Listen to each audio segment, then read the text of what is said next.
अयोध्या में खुशी का माहौल था। राम और सीता के विवाह के बाद पूरा राज्य आनंद में डूबा हुआ था। हर ओर उत्सव मनाया जा रहा था। लेकिन इसी खुशी के बीच एक ऐसा निर्णय लिया जाने वाला था जो सब कुछ बदल देने वाला था। महाराज दशरथ ने राम को अयोध्या का राजा बनाने का निश्चय किया। पूरे राज्य में यह समाचार फैलते ही उत्साह की लहर दौड़ गई। लेकिन महल के एक कोने में एक तूफान उठ चुका था। रानी कैकेयी, जो कभी राम से अत्यंत स्नेह करती थी, अब अपनी दासी मंथरा के प्रभाव में आ चुकी थी। मंथरा ने उनके मन में भय और ईर्ष्या भर दी और उन्हें उनके 2 वरदानों की याद दिलाई जो महाराज दशरथ ने उन्हें पहले दिए थे। कैकेयी ने निर्णय लिया और उन्होंने महाराज दशरथ से अपने 2 वरदान मांगे। पहला कि भरत को अयोध्या का राजा बनाया जाए और दूसरा कि राम को 14 वर्षों के लिए वनवास भेज दिया जाए। यह सुनते ही महाराज दशरथ टूट गए। उनका हृदय मानो बिखर गया। लेकिन वे अपने वचन से बंधे हुए थे और उन्हें यह कठोर निर्णय स्वीकार करना पड़ा। जब यह बात राम को पता चली तो उन्होंने बिना किसी विरोध के इसे स्वीकार कर लिया। उनके चेहरे पर न क्रोध था, न ही दुख का कोई भाव।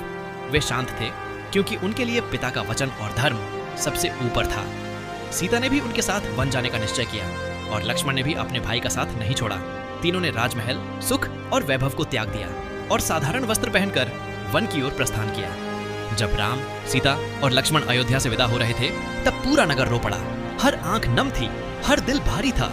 यह दृश्य इतना भावुक था कि पत्थर दिल भी पिघल जाए। महाराज दशरथ अपने पुत्र के वियोग को सहन नहीं कर सके और उनका हृदय दुख से भर गया। इस प्रकार राम का वनवास शुरू हुआ, जो केवल एक यात्रा नहीं थी बल्कि त्याग, धर्म और संघर्ष की एक महान कहानी की शुरुआत थी। लेकिन यह तो बस आरंभ था, क्योंकि आगे आने वाला था एक ऐसा घटनाक्रम जो इतिहास की दिशा ही बदल देगा। अगला भाग जरूर देखिए।